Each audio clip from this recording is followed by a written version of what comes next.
Hello everyone and welcome back to another episode of Pokémon Chat-eau. I've got someone else this time. It's someone completely different.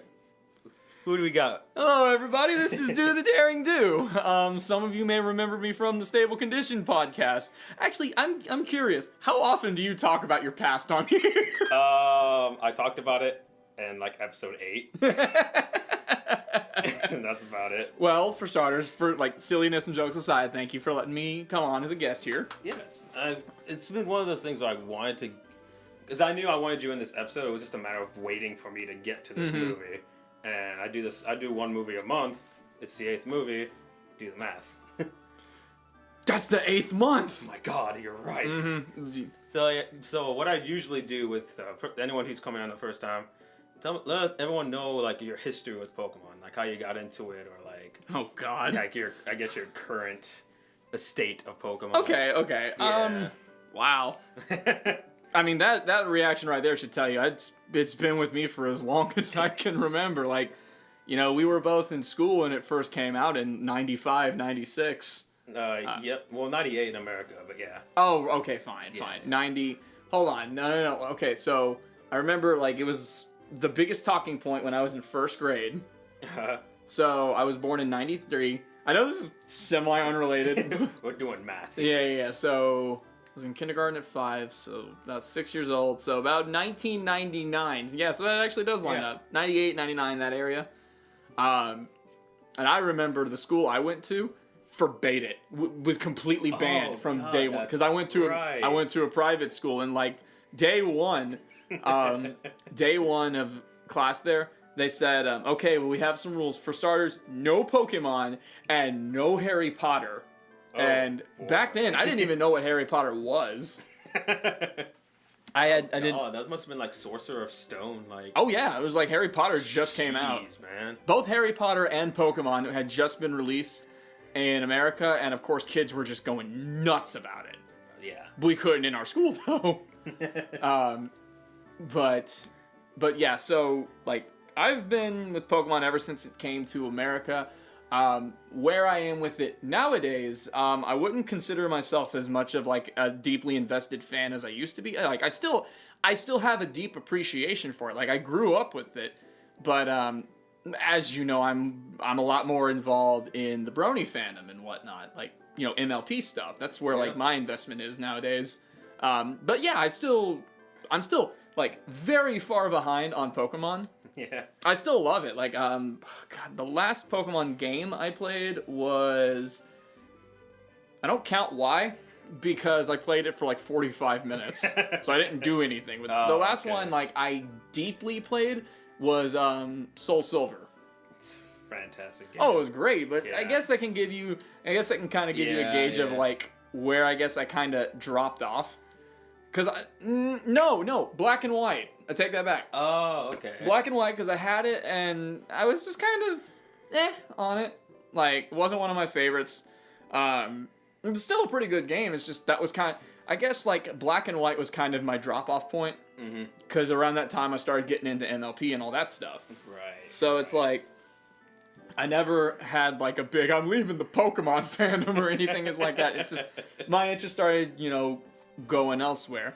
So, like, when it comes to a lot of the newer Pokemon, like Gen 5 and up, well, no, Gen 5, a little bit, but, like, Gen 5 and up, I don't know anything. Like, I'm very... But you're pretty familiar with Generation 4, at least. Oh, Gen 4 is my baby. Yeah. No, I love Gen 4, which is why you brought me on for this episode. Well, I just know that this is your favorite Pokemon movie. Yes, it is. It is absolutely my favorite Pokemon movie, and I remember when I first saw it and it came out and, like, I fell in love with it, there was a period of time where it was, like, my favorite animated movie.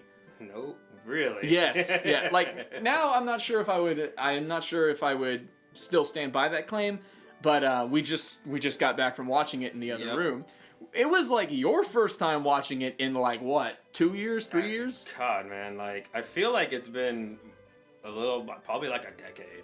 A decade? It feels like it. Okay. Maybe like 5 years, but, like, because I had this movie for a while. But first off, tell them what movie it is. Lucario and the Mystery of Mew. You'll see there's like a thumbnail. Oh, okay. Yeah. Okay. But like, yeah, Lucario and the Mystery of Mew. Back a few years ago, I had the movie, and I was like, oh, cool, I wonder if it's still here. The freaking DVD is gone. All I have is the bonus disc, so I was like, damn it. That is buy it.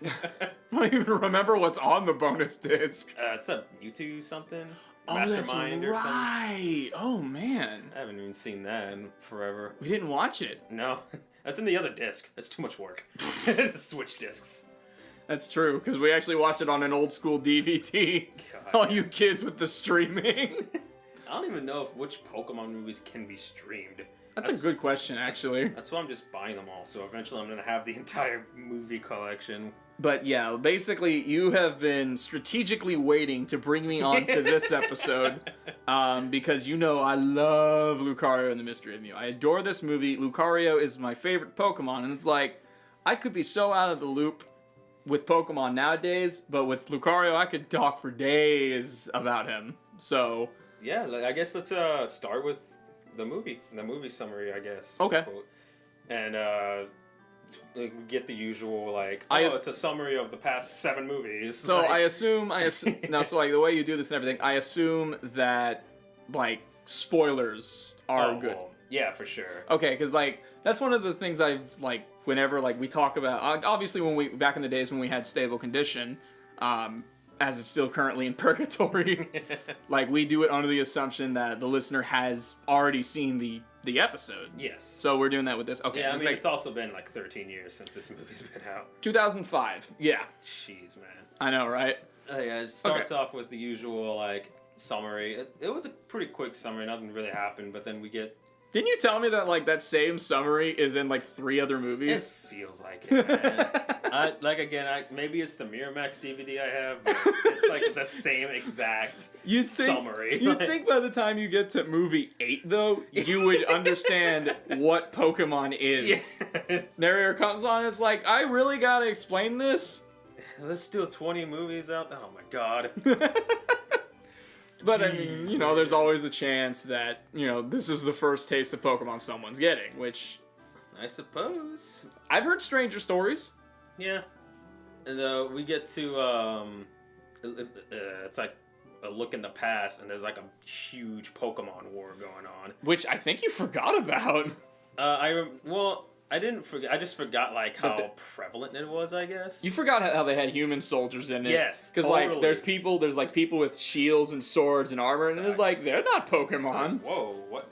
I don't remember that. So I mean, that's kind of what I'm getting at here. Look, I get this is Pokemon, but people can still get involved in conflicts too, you know. I guess so, but considering how much of a, well, we'll save that for later. Okay. Yeah, but you know, we get people going on. We see Lucario running through like the battlefield trying to get a survey of the situation. I guess he's just playing scout. Yeah, he's relaying info to Sir Aaron, who is like his trainer, I guess.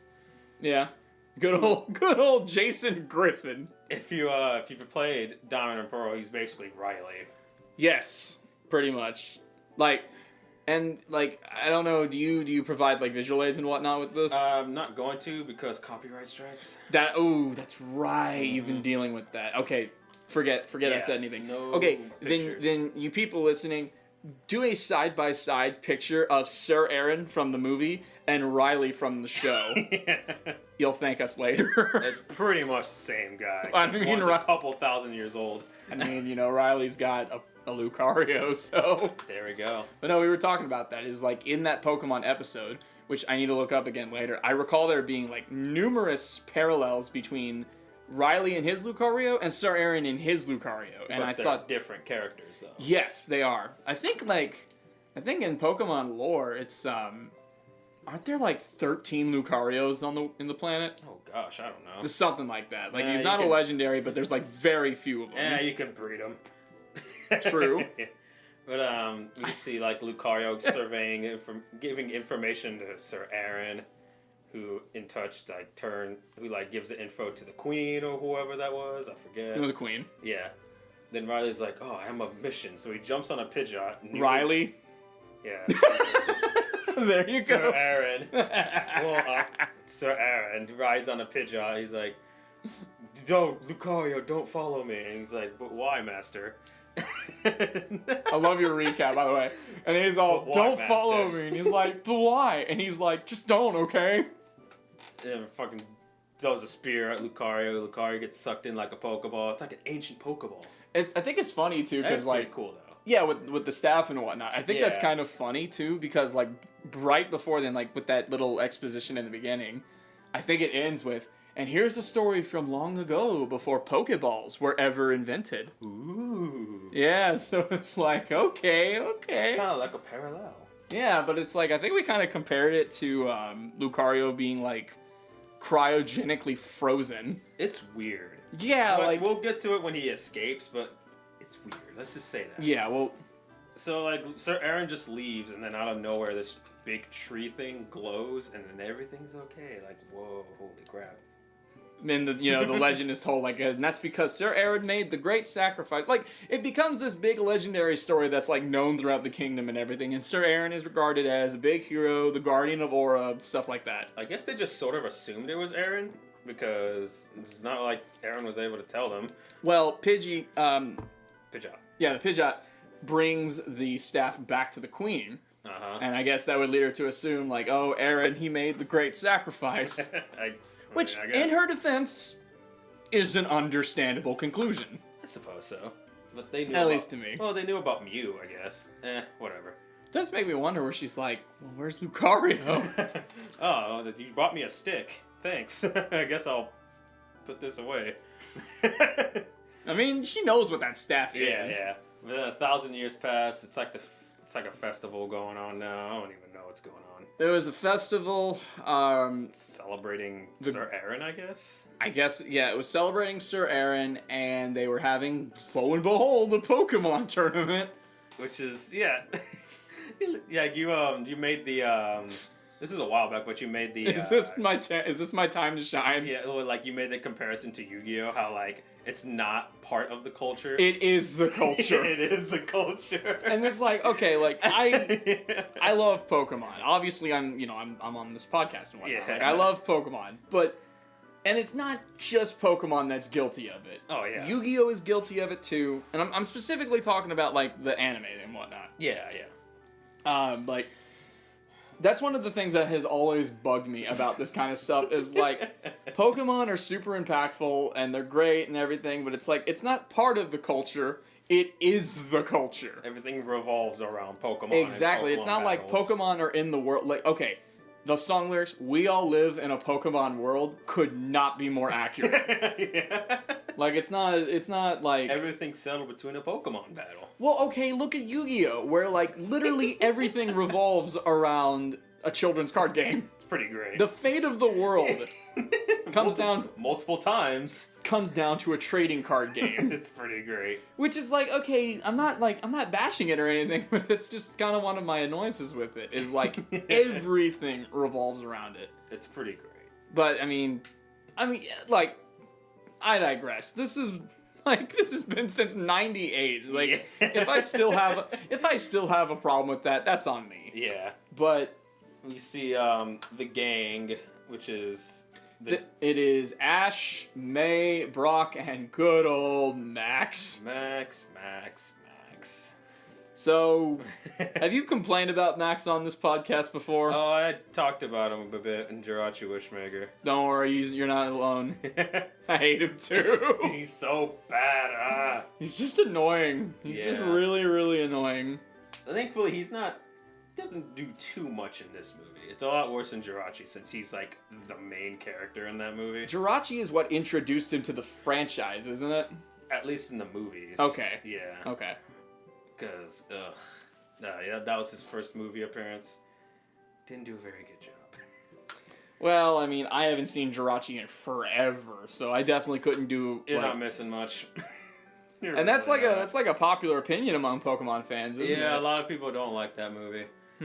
Like, it's regarded as like the worst one. At least I think. It's definitely the worst out of the first 8. I have seen. Okay, so I saw. If we're gonna do this real quick. Okay. I've seen the first movie, obviously. First movie, 2000, Spell of the Unknown, which all 3 of those were fantastic. Yeah. Loved them. Did I see which one was Pokemon Celebi. Forever. No, I don't think I saw that one. That one's pretty good. Then after that was Heroes with Latios and Latias, right? That's a great one. I did see that one, which was very good. Then came Jirachi, which I saw eons ago. Yeah. Then Destiny Deoxys, which I never saw. That's a good one. You guys did that last time, didn't you? Yep. Okay. That was last month's. It's like the movie itself was okay. The action scenes are awesome. Okay. Yeah. So, no, I have not seen Destiny Deoxys. And then, well, we got Lucario, which I obviously have seen. Yeah. And I think the last one I saw after that was Arceus and the Jewel of Life. Oh God. No, That was the 12th one, wasn't it? Maybe. I don't know. Did you ever get around to seeing that? I'm doing them in order, so I'm getting to it. Okay. Eventually, I'm getting to I haven't seen that in a long time, but the one time I did see it, I recall it being surprisingly really good. Yeah, so... We shall Which, see. which, by the way, this is like the most I've talked about Pokemon in at least 5 years. Awesome. But, where were we at? Oh, yeah, they got to the mansion or whatever, and they dressed up. Ash conveniently dresses up as that is Riley, or not Riley, damn That's it. the second time you've done it. Sir Aaron. I'm going to start making a counter. And it's not even like... It's an exact costume. Oh, It is straight up his old costume, it seems like. like you could find it on eBay as Sir Aaron costume. He's like, oh, let's buy this in case one of the guests would like to dress as him. So they have a montage with the intro song as per movie tradition This one, it was just the extended opening, for Advanced Battle. which usually they would like do a remix of an opening. This one is just like the extended version of it. Yeah. But I'm fine with it. It's a good. No, I thought it was great. Yeah, it's a good song. It's one of my favorites. Oh, I'm unbeatable. Even though that's a bold place lie, but Oh, whatever. yeah, but I mean... Ash has been defeated many a times. Semantics. Details. It's a good song, whatever. Oh, yeah. And we see Weavile's in this movie. Oh, That made me so happy. You really like Weavile. Yep, and people watching this there's a little Weavile silhouette in the bottom corner. It's not like one of your logos, though. Weavile is on the YouTube background. I think I have one of your cards around here, actually. Yeah, you'll find it there at least. Yeah. But obviously Ash wins the tournament because he has to win every tournament.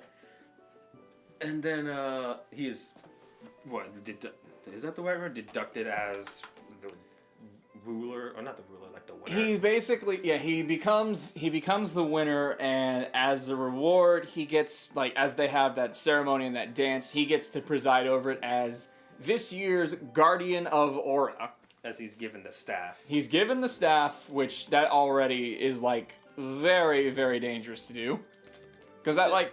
And it's not like none of them even noticed that, wow, he's dressed as Sir Aaron, wearing the staff, when there's, like, a big painting of Sir Aaron. With that same staff and borderline and those... clothing. Just like, man, this is weird. Yeah. But then Ash hears a voice in the staff. Who could it be? Sean Shamel. What? Lucario's voice actor. No, it's actually him. It's not Lucario.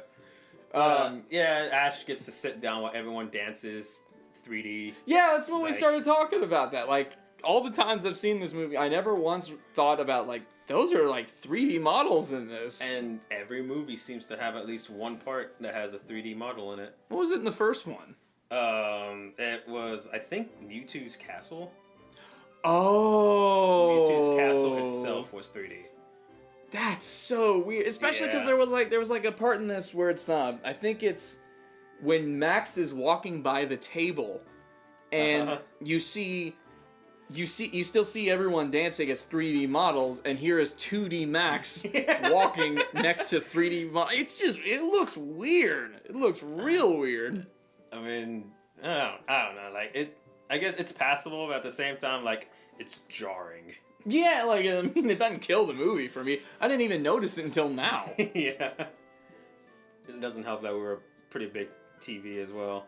Yeah. Then, like, Ash gets the honor of sitting while everyone dances and has a great time. It's like, you won the tournament, so no fun for you. So then everyone lets out the Pokemon, and then we got to mention that pretty much Mew is messing around, flying around the place, transforming into random Pokemon here and Mew there. is definitely fitting the role as our mischievous little. I don't want to say anti-hero. Oh no, he's just having fun. Yeah. Mew leads them into a basement where they can have even more fun and cause more havoc. Attic. Yeah. Oh yeah, attic. Yeah, because they go like super high into the castle. Yeah, that's right. And then oh god, what was her name? Cat Summers? Kid Summers. Kid Summers. It's either Kid or Kit. Kid Summers, the person who lost to Ash in the final round. Mm-hmm. Like, she's the one with the Weavile. yes, I'm very happy about that. Anyways, 2 Weaviles. I know it's double the Weavile. It's double the awesome. But we find out that she actually has a secret agenda. What is she up to? Well, she's up to finding Mew. That's what she's up to. The mood of this just changed very rapidly. That's pretty much this podcast.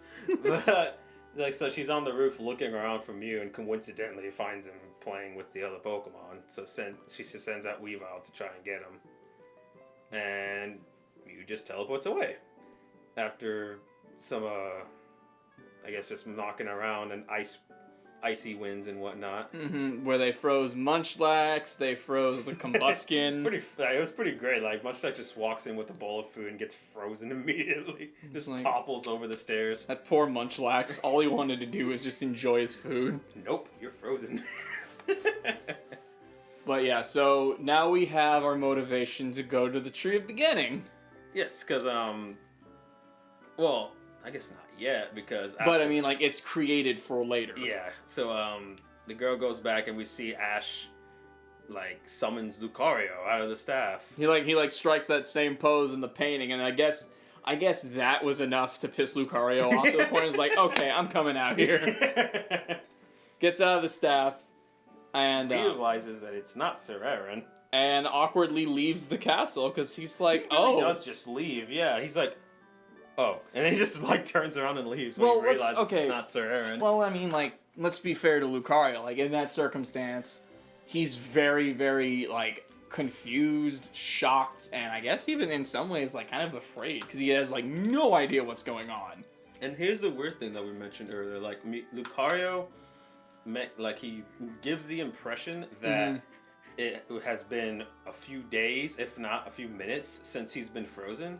Yet he's able to like have resentment over Sir Aaron already, I guess, if it's only been. Well, that's why like earlier I was kind of making the comparison to like being cryogenically frozen, because it's like he's trapped in the staff for 1,000 years.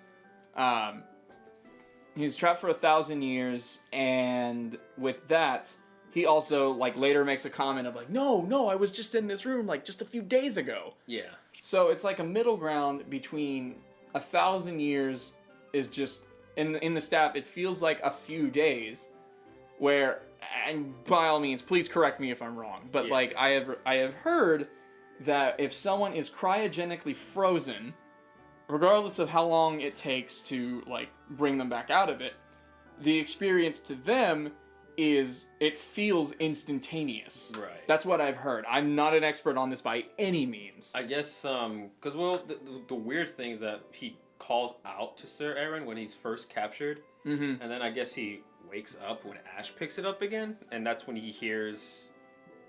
Ash hears Lucario calling to him, I guess. Do you think this could be like a plot hole of some sort? Like just like a little bump in the details that doesn't make a whole lot of sense? I guess if Lucario he didn't remember 1,000 years, but I guess he remembers being sucked up, and then he remembers being brought out. But like by that point, like he's having resentment for Sir Aaron, still believing it like Ash is him, and he's like, why'd you, like you know, he's calling out from the staff, why'd you do it? I believed in you. Yeah, it is weird. So it's like, if it was just a few days, that's a very short time to build up resentment. Like, I'm not sure how much it feels like time has passed. Again, it's a very minor detail. It's a nitpick, for sure. No, it's definitely a nitpick. It doesn't ruin the movie by any means. It's just something we noticed. Yeah, it's just kind of strange. But, I mean, case in point, he gets out of the staff. He's like, what is going on? It's funny because there's like fireworks going on. He thinks that the castle's being under attack. Well, like, he doesn't think the fireworks are doing the attack. He's like, why are they celebrating? Like, we're under attack because of those two armies.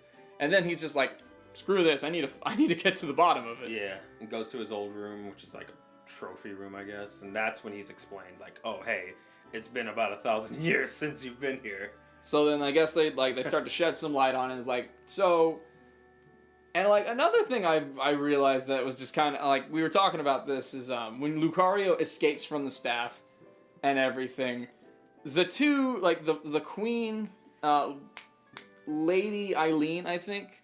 I think so, yeah. Like one is Lady Eileen and one is Lady Rin. I can't remember which one's the current one and the ancestor.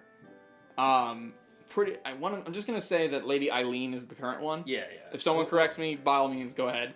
But she, like she and her, I'm just assuming she's her servant, the maid-looking girl. Yeah. Like they're fully aware of the legends and everything. It's just like Lucario is this Pokemon that we've been passed down for legends. I've never seen him, but like my ancestors have. Comes out of the staff. How are they not flipping out over that? They're just like, oh, that's cool. Anyways, and no, sips it's like tea. no, they're just like super calm about it. It's like, what was that? And they're just like, it was Lucario. It's like, I'd be freaking out. Yeah, people would be like, the legends were true? No. Yeah, it's like I thought this was just a story. Like, oh, the legends are true.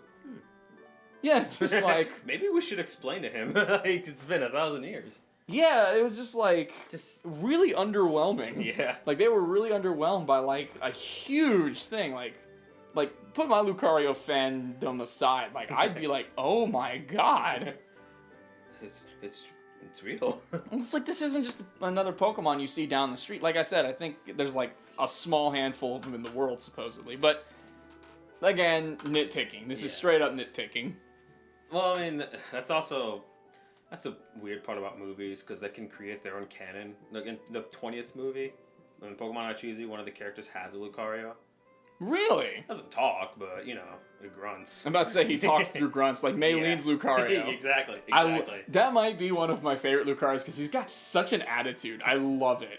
Oh, I need to look Oh, that it's up great. then. Like, he's genuinely funny. Oh, that's awesome. Because he's, like, such a hard ass with her. I'll show you some clips later, but it's like, this awesome. Lucario has such an attitude. I love him. That's amazing. Yeah, so anyways, Lucario's caught up on everything.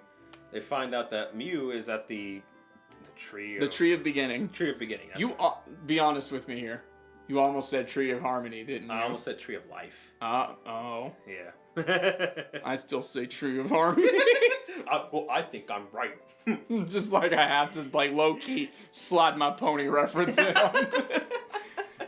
Because it's like, when you told me, like, you wanted to do this episode today and everything, it's like, part of me was just like, I wanted to just keep cracking jokes about, like, our past podcast and everything. It's like, so... You bring back one of your zombies and me. Is that what's going on here? Forgot about us. What are you talking about? It's just funny that like we did do Stable Condition for like 3+ years. Oh, yeah, it's been something like that. Huh? Mm-hmm. It's just I don't know. It's just funny to have like this be the main thing for you right now. Again, we're still figuring out what the hell we're doing with Stable Condition now, but yeah. But it's just funny. It's like, so you've moved on, huh? I'm sorry. No, you're fine. It's So then they find out about the Tree of Beginning, and then Lucario's like, I guess I could show you how to get there. For Lady Eileen or Princess Lady. Queen Princess Lady. I guess I don't remember. Oh, God, it's gonna bother me if she's either Lady Eileen or Lady Ren now. And then this is when revealed that Cat or Kit, whatever, is like a major world record breaker. Yeah, breaking the world records of how many world records she's broken. Which I told you, that's a Hey Arnold episode. Yeah, that's right. Where like they try and get in the Guinness Book of World Records, and they end up getting in because they broke the record for most attempts to get into the Guinness Book of World Records. They got in. Like that, like we were getting to like that's a Hey Arnold episode. So they make their way. Most of this movie is actually, it feels like it's just them trying to get to it. At least half of it seems to be them just trying to get to it. Well, I mean, like they spend so much time staring at it off in the distance. It is a ways away. Yeah, and we also get a lot of development for Lucario and whatnot. Yes, like a lot of I feel like a lot of the flashbacks happen one after the other. Especially during like the it was either the hot spring, or like the scene afterwards. Like it was just like 4 in a row. Yeah, so like 2 that I remember happening back to back and like over in less than 5 minutes apart was explaining what a time flower is. Which, I mean, that name alone should explain It is. Yeah, everything you need to know about a time flower. And of course, it uses the power of aura to do it.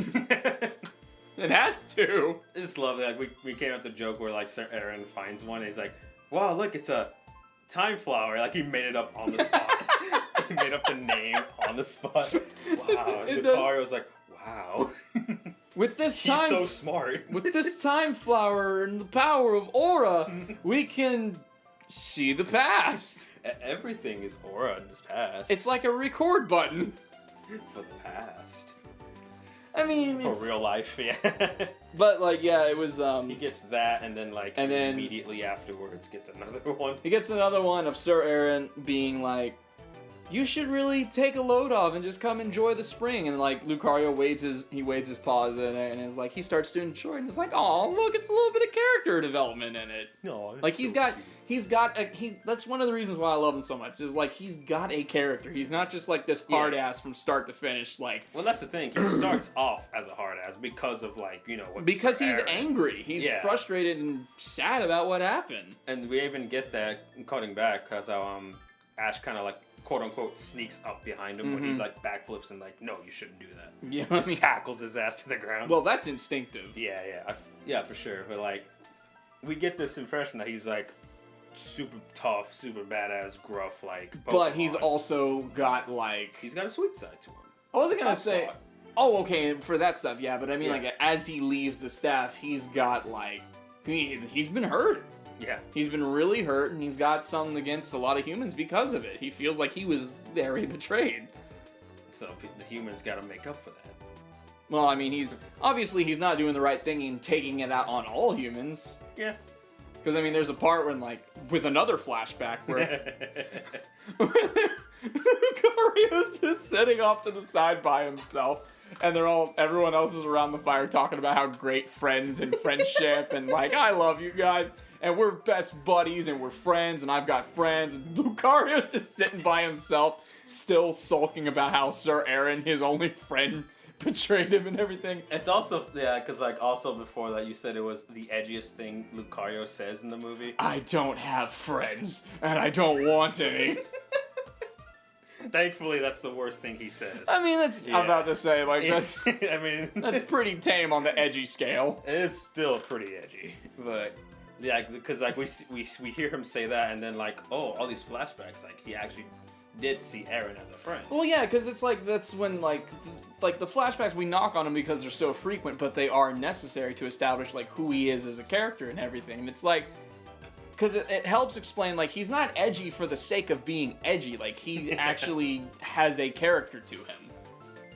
And, yeah, like we said, like, a lot of this movie is just them driving up to Lucario, kind of leading them down the path. Because, like, he can see the aura, and he can guide them through, what was it, like, very heavy fog or something? Fog, rocks, and, like, mountains and whatnot. So, yeah, basically, they're just, like, they're in their Hummer. Yeah. They're like in their Hummer. It really is a straight up Hummer. Just a big old yellow Hummer. They're in their Hummer, just driving behind him as he's like, running down the street. Making his way downtown. Hush. But yeah, basically. So, I mean, that's, they travel, stop, do something, travel, stop, do something, sleep. Until eventually. The point being is, like, it takes a long time to get to that tree.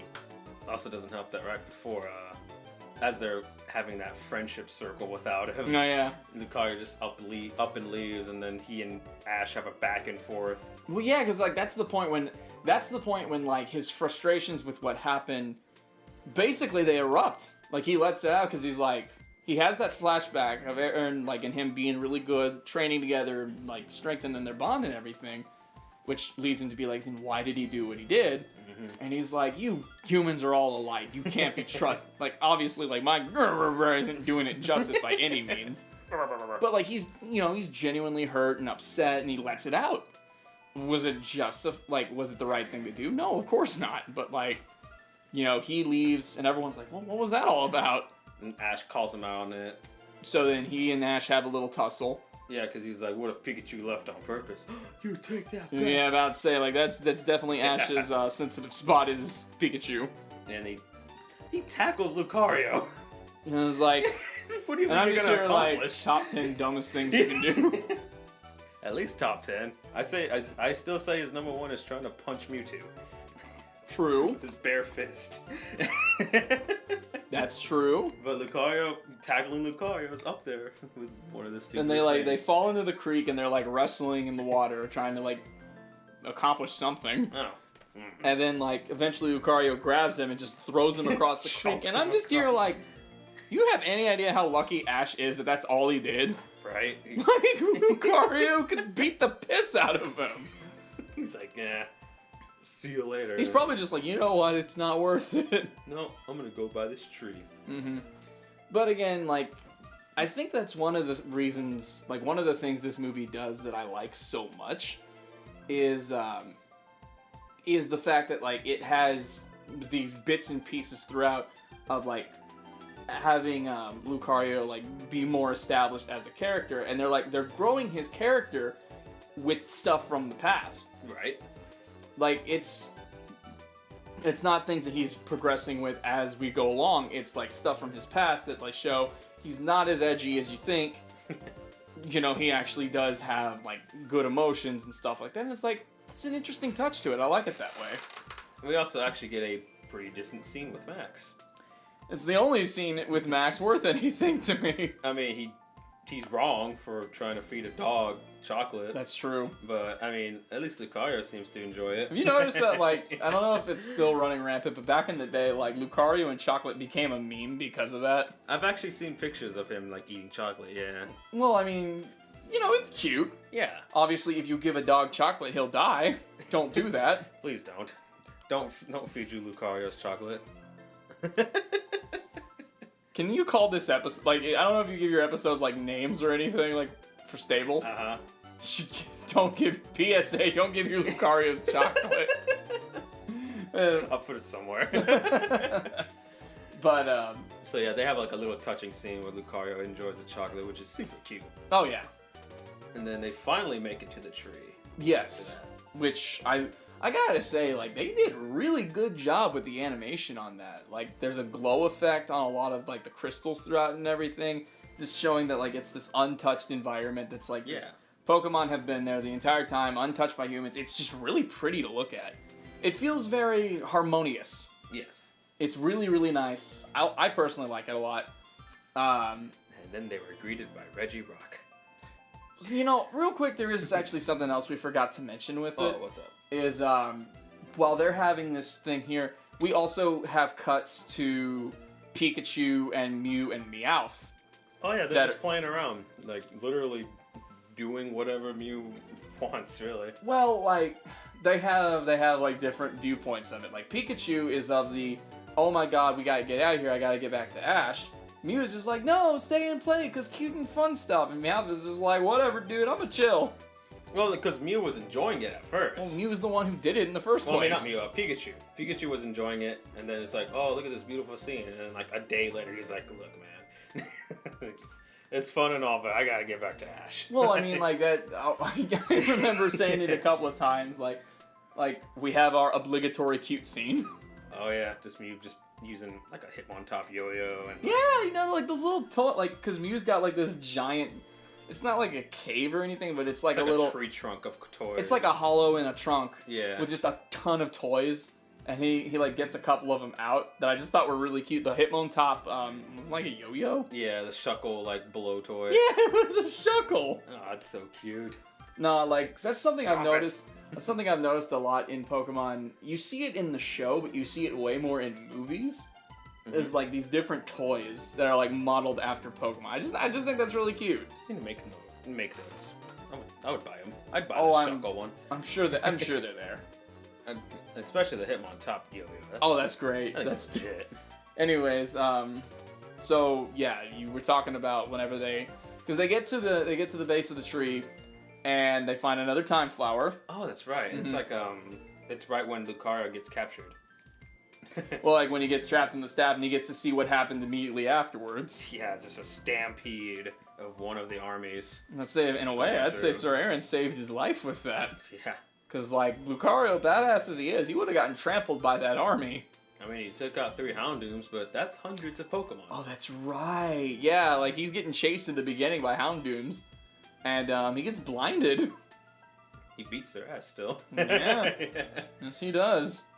Then like he goes through like emotional like I don't know like something happens with Lucario and he starts attacking the hologram. Yeah, he snaps and he's like, I guess just like seeing it and reliving it like that really upset him. So he's just like launching aura spheres left and right. He calms down and then they have a moment of Ash and him apologize to each other. Yeah, it was mainly like Ash apologizes to Lucario and Lucario's like, I mean, he's like, just promise me that you'll always be with Pikachu and like never actually like betray him like what happened to me. Because like he's trying to have his faith in humans restored. Right. So he's kind of holding Ash accountable for that. Yeah. But then immediately they get attacked by Regirock. Yes. It's like, you got it, Lucario. Pfft, oh God. Yeah, but the way they went about that was actually pretty cool. Oh, dude, they made Regirock terrifying in this movie. Well, no. I meant like his introduction, not Regirock himself. Oh, right. Like, because, like, you know, Lucario has basically a my spider senses are tingling moment. Yeah. And he's just like, like, it goes quiet. He's just like, then just immediately pushes out of the way and just in time before he, like, erupts out of the ground. It's like, okay, that's pretty cool. Yeah, like, Regirock, like, drills through the ground. Like, damn, that's terrifying. Yeah, this movie had some pretty good action scenes in it. Like, good.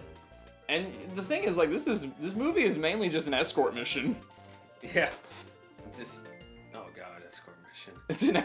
It's an escort mission, but okay, hold on. Let me be totally fair with that.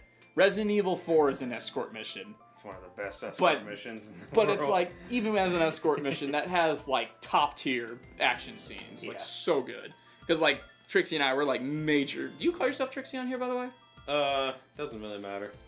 You're gonna comment like, why do you call you Trixie? Yeah, I explained it in episode 1. Fair. That's fair, but like, we're both like super big Resident Evil 4 fans. Yeah. Anyways. Yeah, they get away from Regirock because it's like, the cries of the Reggies are weird, and I was like commenting on that like the whole time. He was, it's like, I didn't have anything to compare it to, so like, it's like, whoa. They're like making beeping noise as their like face lights up. As opposed to what's normal. Just them saying their names. Just, I mean, when compared to other Pokemon at least. Fair. Let's say it's like, do they not do this in other instances of them in the show? I don't remember. Because, again, I stopped watching the show like a long time ago. That's fair. Most of my knowledge is from the movies now. And the first time, I don't know if they ever show up again. I know Regigigas has a movie later, but who knows? I don't know. But it was just weird.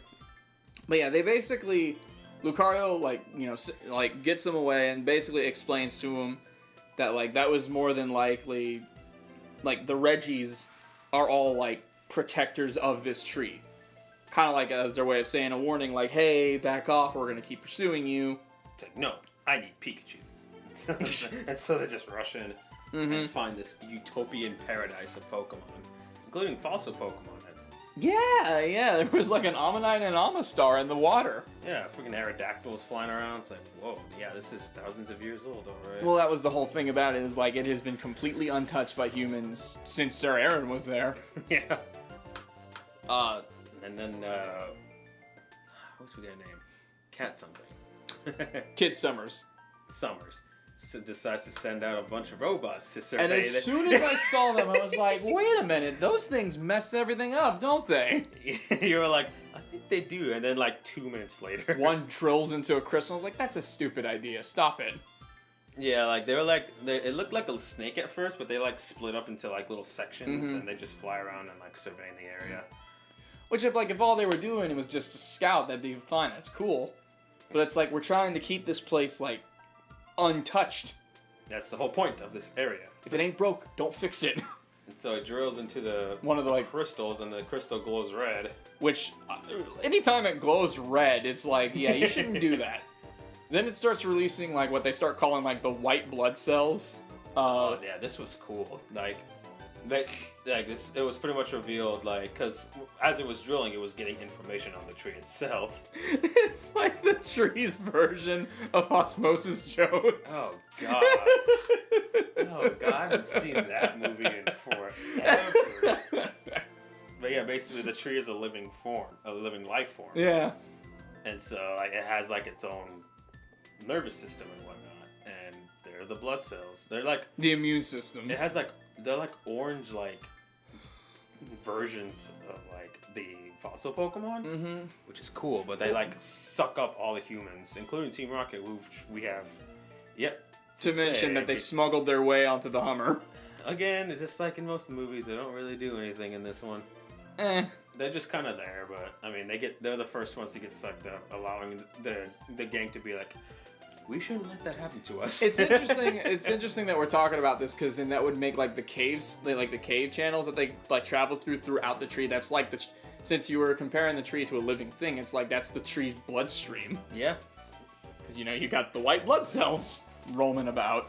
And it's actually kind of sad because as the white blood cells are attacking the humans, as soon as they get caught, they like release their Pokemon. Yeah. And like it's morbid because they get to watch their trainer die, but at the same time, at least they're not dying with them. Yeah, but it's like that's gotta suck for the Pokemon because like they come out of the Pokeball and the first thing they see is like, I'm sorry, goodbye, I love you, and they die. They're like, wait, what? Exactly. It's so sad. I mean, Jessie's Pokemon she didn't have a chance to release her Pokemon. Oh, good point. Yeah, but Tamiko and friggin' Cacnea from James. When did James get a Cacnea? Start of this season, like with the Advance saga. Alright. They replaced like Victory Bell and whatnot. Oh. Because they get new teams too. Mm-hmm. In which they lose Arbok and Weezing in a very sad way, actually. They do? I forgot all about that. Yeah, like, well, I'll just say real quick, like, they find, like, a group of Ekans and Coughings, and so they release Arbok and Weezing to take care of them, as, like, this bounty hunter was trying to catch them with the Tyranitar, and, like, those three, Jessie, James, and Meowth, are fighting off the Tyranitar as they let the Pokemon escape. It's really sweet and touching. Also really sad because like you just see Arbok and Weezing crying as they like lead the other Pokemon away. When did this happen? Like this? I don't. Again, like it was early-ish. Like, it was like it's before this generation. So. Like as I said, this is the most I've talked about Pokemon in like half a decade. So this is interesting for me. It's like whoa, I don't remember that at all. But now that you mention it, you're right. They weren't in that movie. Just didn't think about it. Yeah, they were just kind of there. But yeah, a large part of it is just them slowly but surely making their way through and up the tree. Yeah, because we got now not only Regirock, but Registeel and Regice on their asses. Yeah, the three Reggies are, I guess, just like the step above the white blood cell thingies in the tree, which they continue to chase after, duck, avoid. And, Lucario's working overtime. Oh, yeah, and the white blood cells only attack the humans. Yeah, because one of them they both, start to, swallow up Lucario. And we're like, oh, no. If he swallows up Lucario, we're fucked. Oh, we're like, we swallow Lucario, we riot. But it's like, they swallow him up, and then they just quit. And then they back off, and I think kids oh, I guess they just don't think Pokemon are a disease here. It's like, okay, so Lucario's good. Because, and, that's true, because, afterwards, they never go after Meowth, they never go after Pikachu, they never go after Lucario, or any of the other Pokemon. They only go for the people.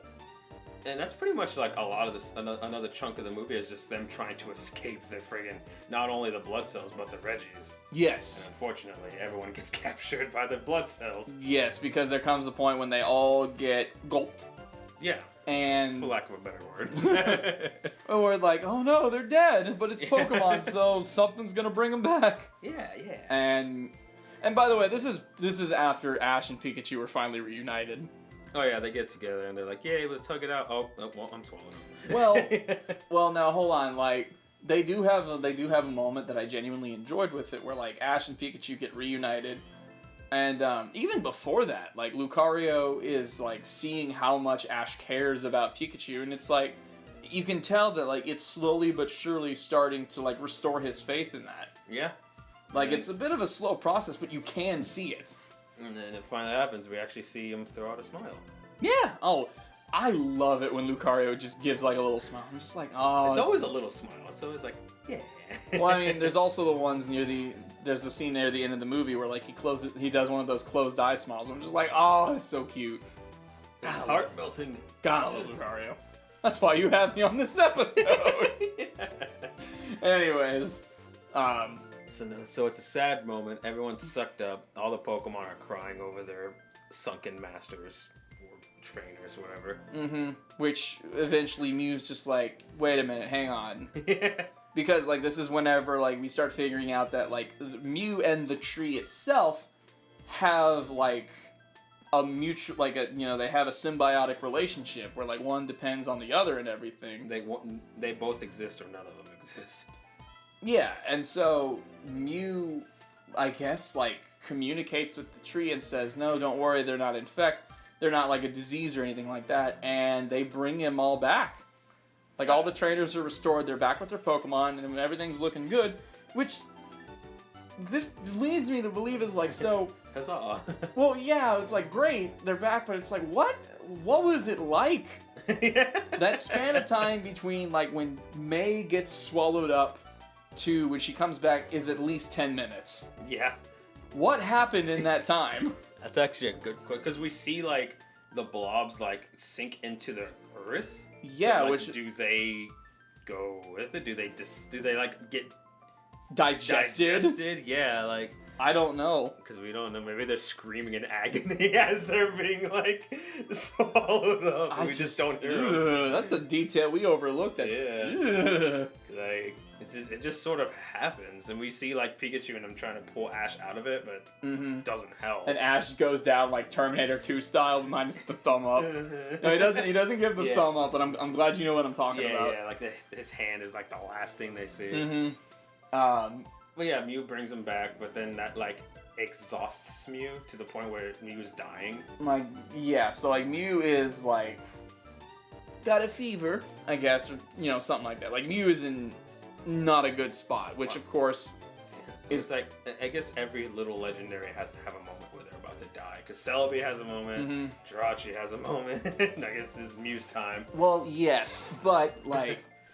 It's not just with Mew, because as Mew starts to feel that way, the tree itself starts like falling apart. Like all that pretty blue glow stuff is now like a very ew, this is deadly kind of red.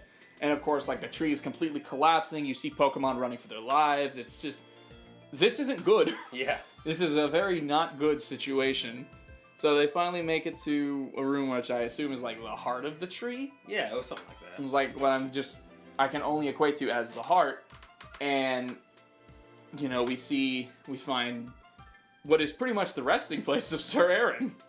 Oh yeah, like it's like his aura is still there, but like his body isn't. I don't know, it's kind of weird. I don't know, but like his gloves are there. He's like encased in crystal or something. But it's like his presence is there. It's like, whoa, he was here the whole time. And so we get another time flower of like what's going on, and this is basically the point where we get it confirmed that like no, Sir Aaron wasn't a douche who decided to just turn tail and betray everybody. Like he was actually like he actually did end up saving everyone. And Lucario of course feels bad. It's like, oh my god, I'm so sorry for doubting you. I really shouldn't have. And we see that by like Aaron like combines his aura with Mew to like I guess bring peace to the land and because it's like. Well, because, like, back then he did it to stop the war going on and everything. Right. And now, many years later, they're doing it to save the tree itself.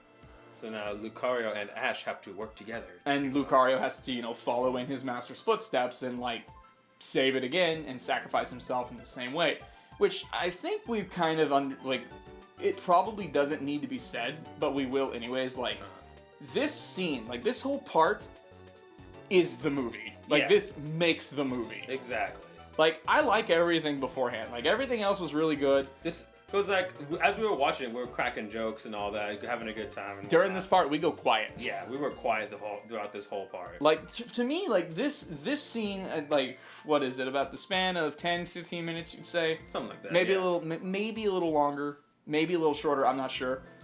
We weren't timing it, but, like, since they get in that room, we learn what really happened, and we start seeing what happened.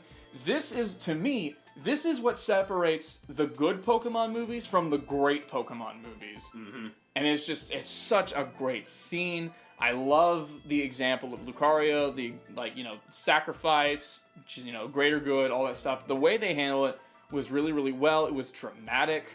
It's sad. The outro monologue was tear-jerking. I remember, like, I think this was the first time I watched it and didn't cry.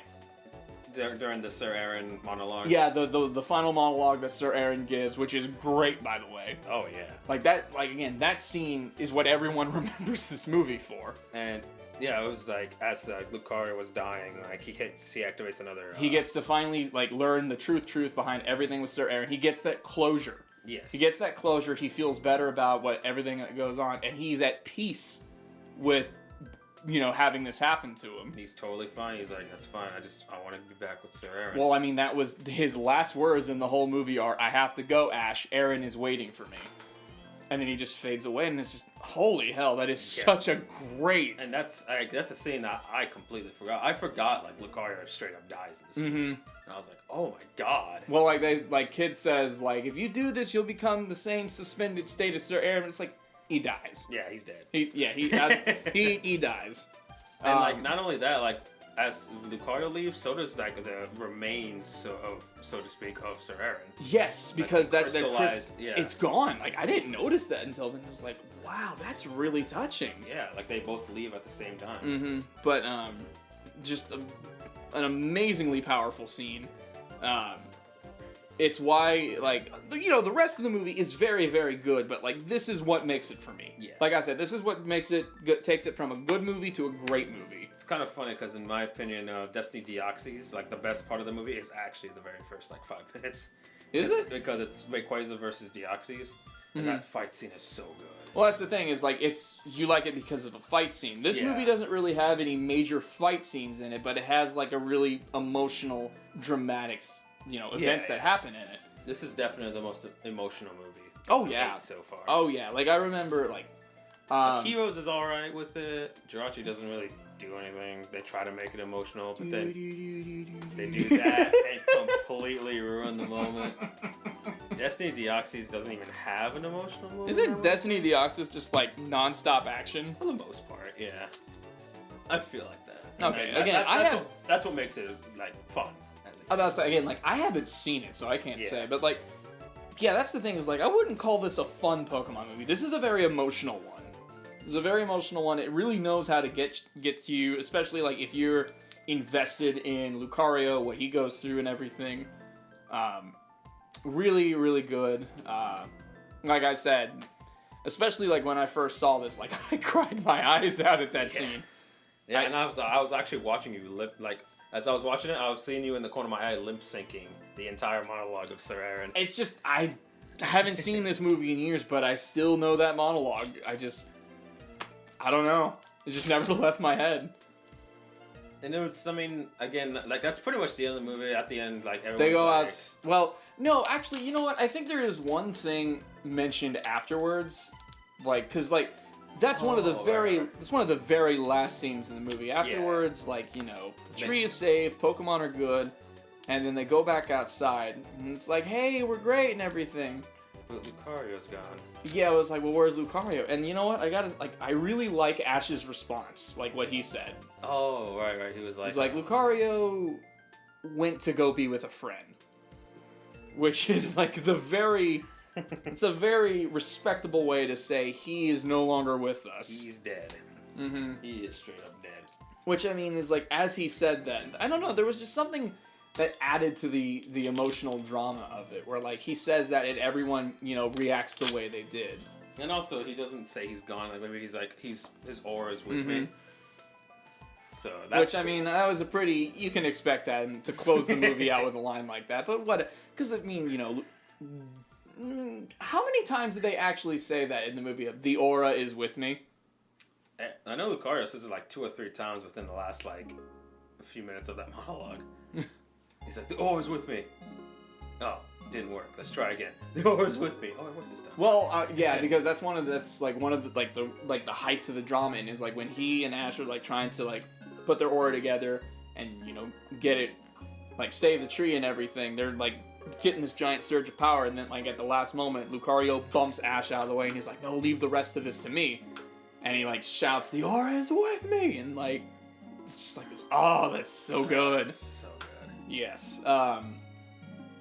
So then we have a fade out, and I would probably say that this is I mean, there's no probably. When it comes to like the outro songs in Pokemon, this is by far my favorite. We Will Meet Again by Jason Page, I believe. Really? Jason Page or John Siegler? I'd have to look it up again. Yeah. But that I told you this off mic and everything, but that was like, you know, that was the first song I ever taught myself. Because there's no chords. There's no chords for it. It's like, I love this song, I gotta learn it.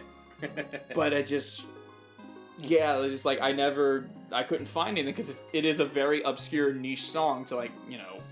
So, that one ending credit song. To an 8th Pokemon movie. Yeah, Lucario, exactly. The Mystery of Mew. Exactly. Like, most people outside of, like, you know, Pokemon fans and whatnot, like, the hell is that? It's not like Brother My Brother from the first movie. There are chords for that. I did look that up. Yeah. Brother My Brother by the band Blessed Union of Souls. Yeah, that was interesting to figure that out. Mm-hmm. Well, it comes with the chords. Yeah.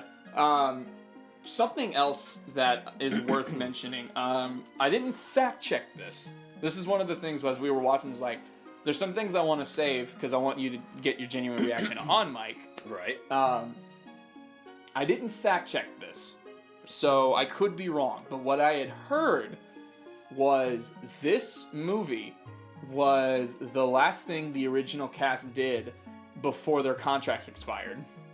Like the VAs? Yeah, like the voice actors and everything. Like, this was the last time that Veronica Taylor was Ash.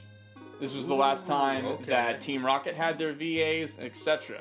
Eric Stewart was Brock yes. and all that? Yeah, I think after this, their contracts expired. They didn't renew them, and they just got new people for the newer stuff. I'll have to look into that for the Please next do. movie. And if anyone in the comments knows, by all means, like, if I'm wrong, correct me. Please do. But, like, I had heard that long ago, and I was like, if that's true, my God, what a note to end on. Yeah. So, this overall, does the movie still hold up, do you think? It is interesting because, like, this is the first time in years since I have seen it. Back then, I called it, like, my favorite animated movie ever. Uh-huh. That was also because, like, I was super wrapped up into it. Like, back then, I was a mega Lucario fan. Like, that was my boy in Pokemon. That was my boy in Super Smash Bros. I was just, like, if you knew me back in, like, 2005, 2007, that area, just Lucario. Okay. Mega nut for that. So, if we were having this conversation back then, I'd be like, oh yeah, like, greatest thing ever. Like, Citizen Kane ain't got nothing on this. But, like, you know, giving it some time, also going and, like, getting invested in ponies and whatnot. Yeah. Now that I've come back and revisited it, the question is, does it still hold up? Yeah. Yeah, I'd say it does. It's still, like I said, it's, like, when it comes to, like, rating the Pokemon movies and everything, to me, this is one of the great ones. Right. Like, the first one, great one. Second one, great one. Third one, great one. Fifth one, good. I really like that one. Eighth.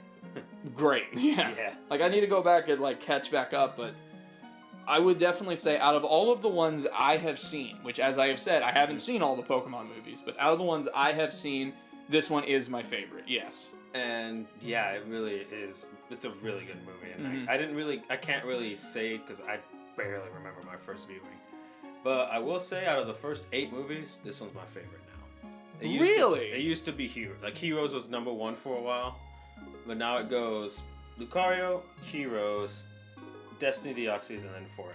So I gotta ask, like, why do you like this one? Why do you hold this one in such high regard? It's just, it has something that the other ones don't have, like emotion. Mm-hmm. Which is what other movies try to do it. Like the fourth movie tries to do it with Celebi dying, but like it kind of gets settled real quick. Dying. Well, it's like that's the thing is like he doesn't get saved in this. Yeah, Lucario like, actually dies. Like he makes a very genuine, very heartfelt sacrifice. Yeah, and it hits pretty well. It hits very well. It comes off as very selfless, and there's just something about it, at least to me, like there's really something about it, like him following in the footsteps of the one he looked up to. Right. Like it feels like it just completes it. And then during the end credits with the song, which is called "We Will Meet Again," which is a great song. One of the scenes as they're playing out and everything, he's reunited with Sir Aaron.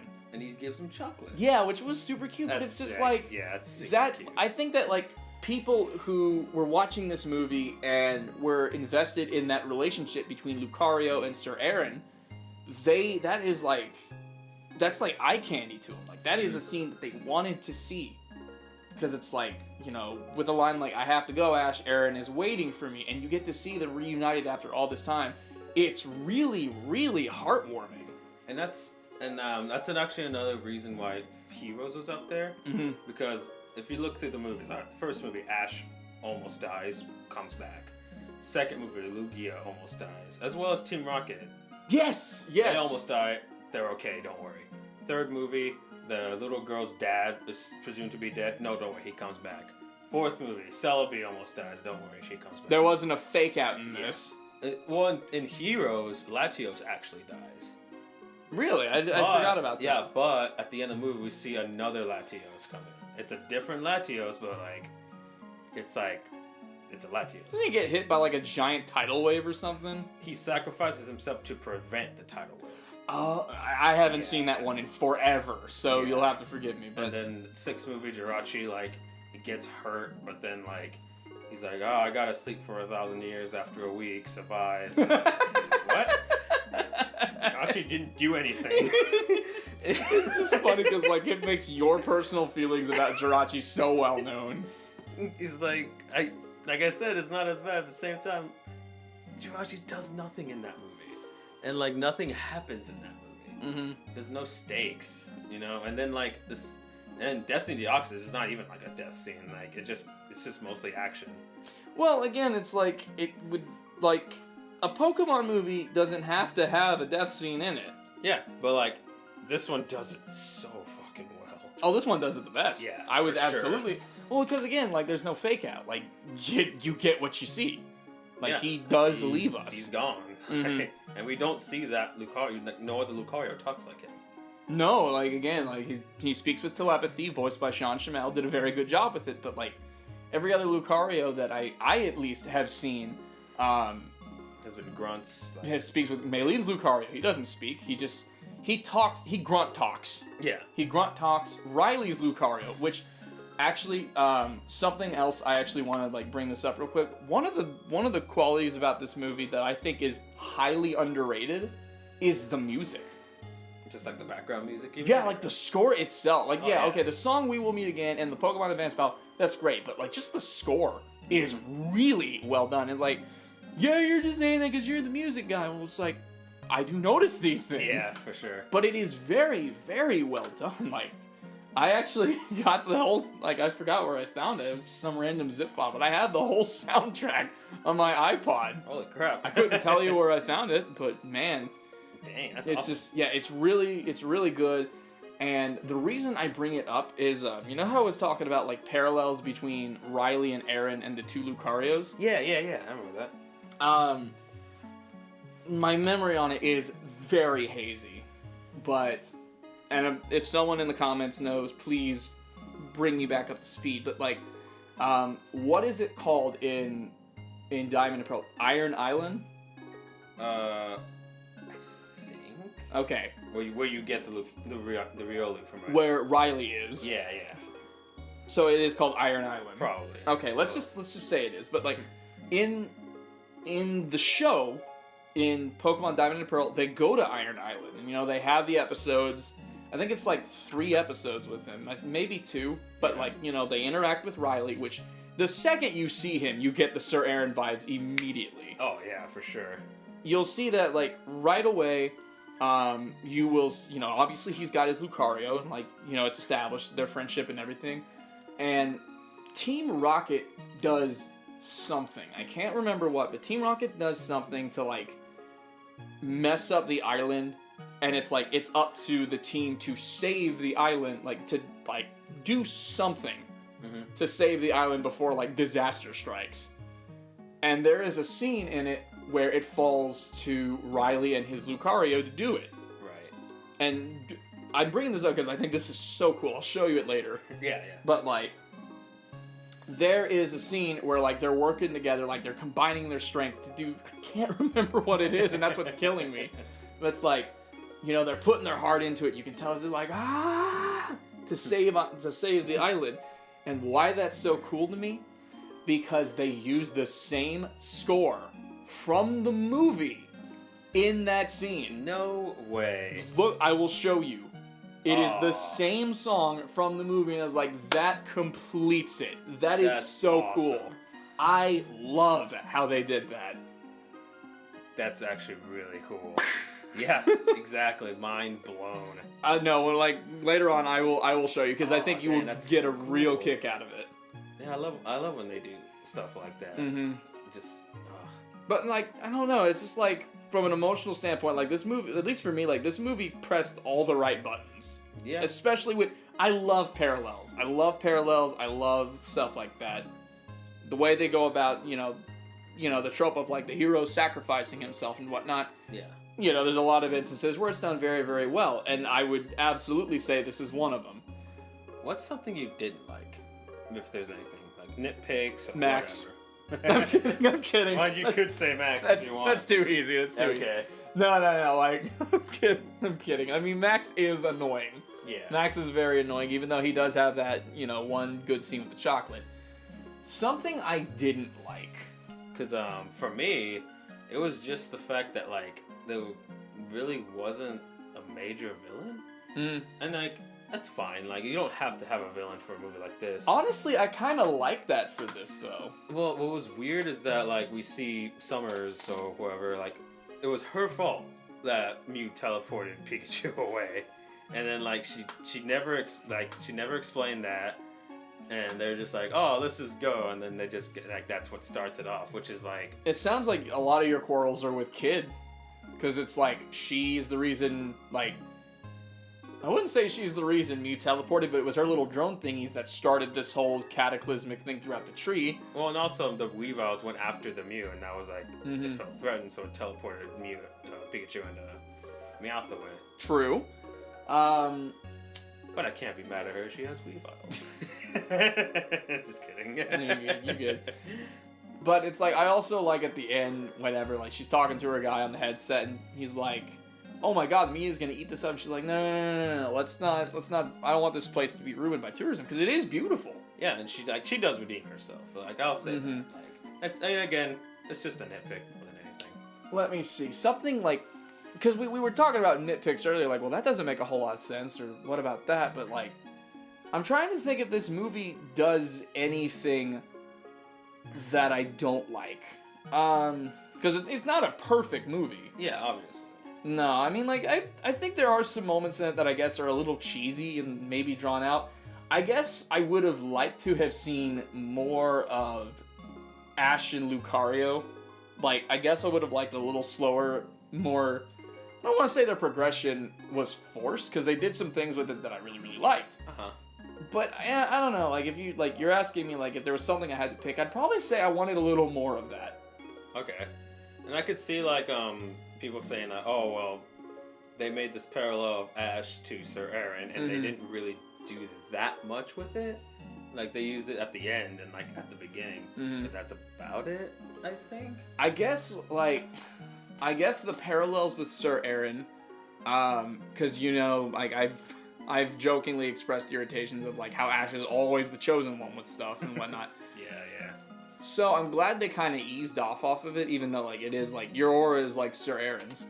I would say it served its purpose. It served its purpose because that's what got Lucario out of the staff in the first place. And then it got brought up again as he explained why'd you come out? Because how did you think I was Sir Aaron? Mm-hmm. He explains that, so that's 2. And then a third one at the end. Because you said my aura is like Sir Aaron's, well, I got his gloves on. Let's put this to the test. Exactly. I stole his gloves. And like the whole Ash being the hero, like I just didn't count it in my head. I think like 6 out of 8 times he actually is like the chosen one. Because the other times it's like Max and Jirachi Wishmaker and then Sam Oak and Forever. There's a good question right there. Is Ash the hero here? Yeah, I mean he's the one that helps him through. Like without Ash, Lucario wouldn't have been able to do it on his own. Mm-hmm. So, that's fair. Yeah. But I mean, it's like Lucario's the more hero here for sure. Okay, you know what? Here, how about this? Probably an incredibly easy one, but we used to do this on Stable Condition. MVP. Lucario. I didn't think that. There you go. I mean, I could be a total ass and say both Weaviles, but I'll be legit. It was Lucario for sure. If I can't say Lucario, the only other possible option I can think of is Sir Aaron. Yeah. Because he ends up giving... Obviously, he's Lucario's motivation from start to finish, and he finally ends up giving Lucario the closure he's wanted so badly. Plus, he saved the world to begin with in the beginning of the movie. Yeah. So he's like 99% of Lucario's motive from like the word go. But as far as like just big things in the movie, no, I don't really think there's anything that like really, really bugs me here. Yeah, that's fine. I guess there's like, I would probably say there are some scenes that we didn't really need. Like, I mean, obviously, I think we can both agree that, like, Team Rocket did not really have much of a point in this. Once again. Like, I'm not saying I'm mad that they're in this movie. I'm glad, because it's like, that is a like, they help the audience get more, like, viewing of the... That's what they do. They help the audience see more. Because that's what they did in the first movie. That's true, and I mean, you know, they're the comic relief bad guys, like they always have been, and it's like... It's still the Team Rocket you know and love, quotation marks. Yeah. But they did have a moment in this movie where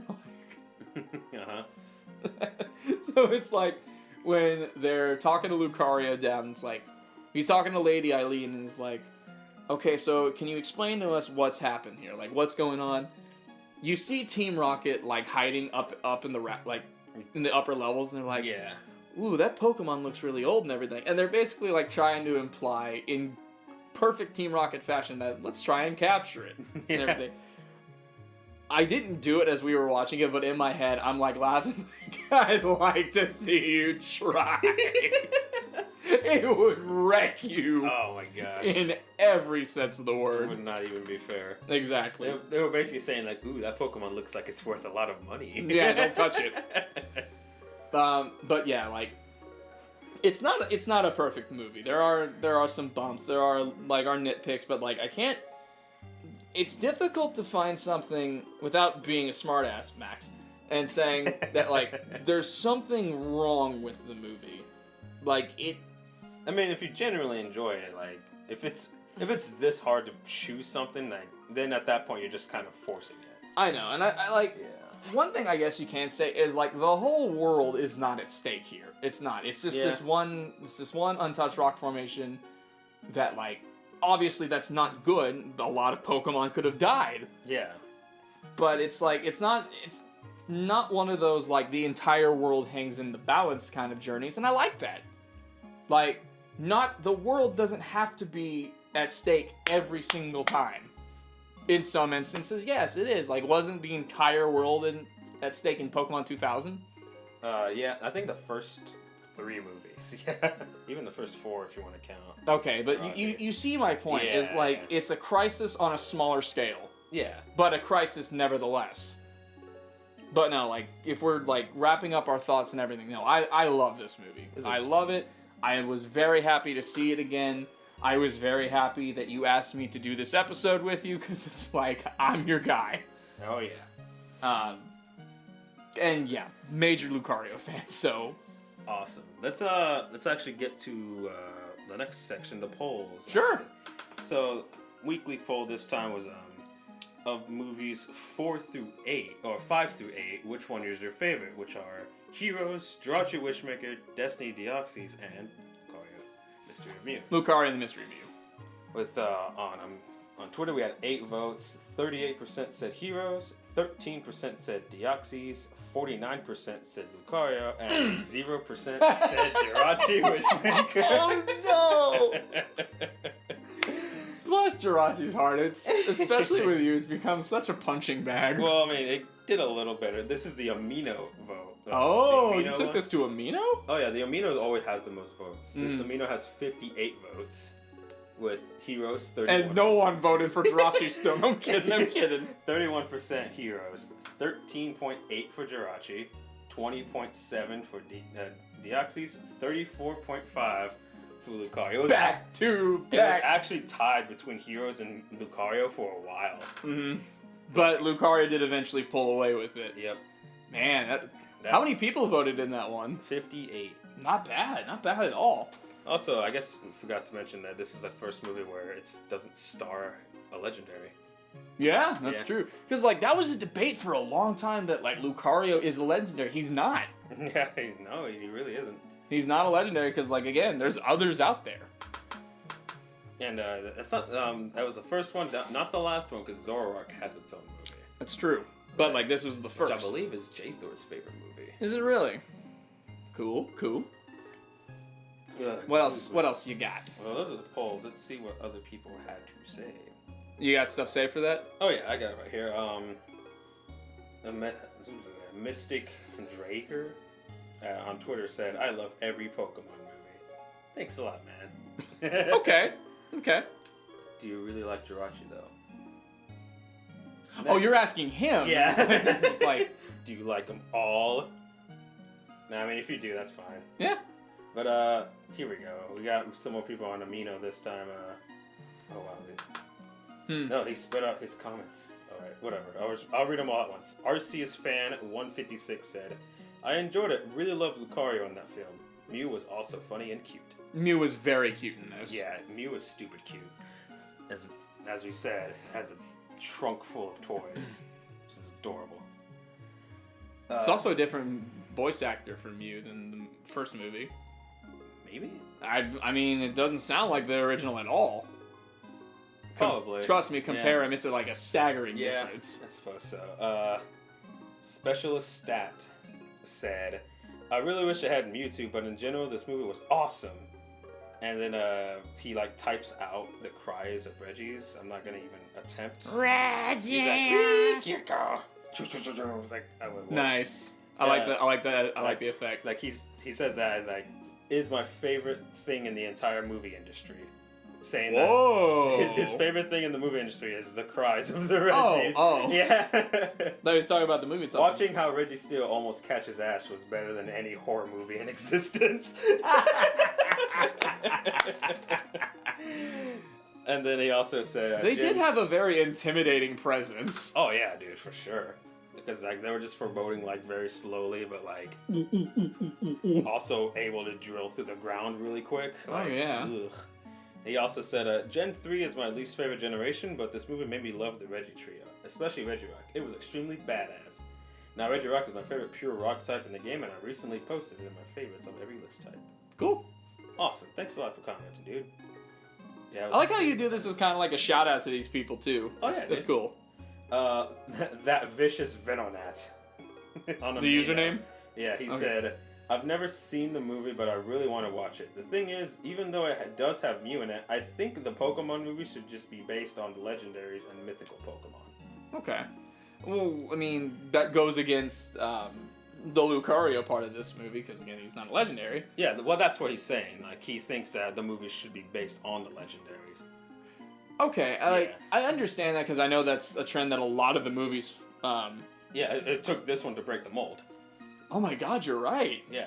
Like this... So, like, I respectfully disagree with that. I see where he's coming from. Yeah, yeah. But it's like, then in that case, this movie proved that you can have your star not be a legendary. Yeah, and still be a really good movie. There you go. I guess he's saying he doesn't like the fact that they treat him like a legendary by giving him his own movie. Interesting. Yeah. Okay. That's how I can see it. I believe this is the last. Okay. Oh wait, no. Star of the Angel. They said it's my second favorite movie after the Latias and Latios swap. Okay. After Heroes, that swapped for me. Heroes is now second favorite for me. Heroes was really good. Did they say anything else other than it's my second favorite? Yeah. Okay. And then last one, Pokemon breeder Volt said it's easily one of my favorite Pokemon movies. That's it. So from these people, I'd say it's a very positive reception. Compared to when I reviewed Jirachi Wishmaker, I had one comment, and the guy said, "I've never seen this movie before." I think that sums up everything. Oh my god. Sorry, that's really funny. It's pretty great. We had one submission and it was some dude to tell us he hasn't seen it. Oh, it was great. Oh, poor Jirachi. Whatever. That's really funny. Well, that's pretty much it. Any last thoughts on the movie? And you want to let people know what you do outside of whatever this is? Sure. I mean, just final thoughts on the movie. I love it. It's my favorite Pokemon movie, and I will probably go back and watch it again. It's a great movie. Love it. My favorite of the top of the first 8 movies. Mm-hmm. My favorite. So is this your way of saying we're like wrapping it up and whatnot? Yeah, pretty much. Okay. Well, I mean, thank you for having me on. I was actually really looking forward to this one. Yeah, and like I said, what do you do? I guess outside of here. Well, okay, so as we've talked about earlier, I am Trixie and I. What do you go by on here again? Jolt Elon. Jolt Elon. That's right.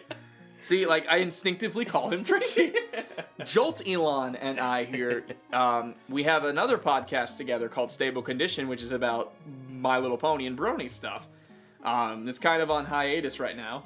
So he brought me on with his new Pokémon Chat-eau podcast, and I'm happy to see it starting to take off and whatnot. What'd you say it was? Like you're at 110 something subscribers since you started? Since you started with I'm this? at like 130ish. Yeah. Great. Well, I told you off mic, congratulations on that. Yeah. I outside of this, I'm my main thing is I make music. He's a music guy. Yeah, I'm a songwriter, a producer, I play guitar, drums, bass, vocals, yada yada yada. But I write a bunch of songs inspired by My Little Pony. I'm a Brony musician. And I do other music outside of Pony too, but primarily my focus is on Pony stuff. I do plan on doing Pokemon stuff on my channel at some point. Yes. Much like We Will Meet Again, because I do want to cover that. I love that song. But yes, if you're giving me the chance to shamelessly plug right now, you can check out my channel. Do the Daring Do. That's D-O the Daring D-E-W. Subscribe to my YouTube where I post all my music. Follow me on Twitter. I'm very active on there. I'll put all that in the description. Oh, okay. Well, thank you for that. And I also just recently released my EP. Huzzah! Huzzah, indeed. It's like a EP is like a little miniature album. If you want to go get a sample of some of my music and what I do, you can find it on my Bandcamp. But yeah, I just make music and I like Pokemon. Especially Lucario. But yeah. So, in that case, I will go ahead and bow out and go back to Pony stuff. You got it, man. So, thank you guys so much for listening. I hope you guys enjoy it. This is a very good movie, so if you haven't seen it, definitely check it out. So, one more time, thank you again for having me on here. I'm Joe Telon. I'm Do the Daring Do. And screw you, Show Pro. Wait, what?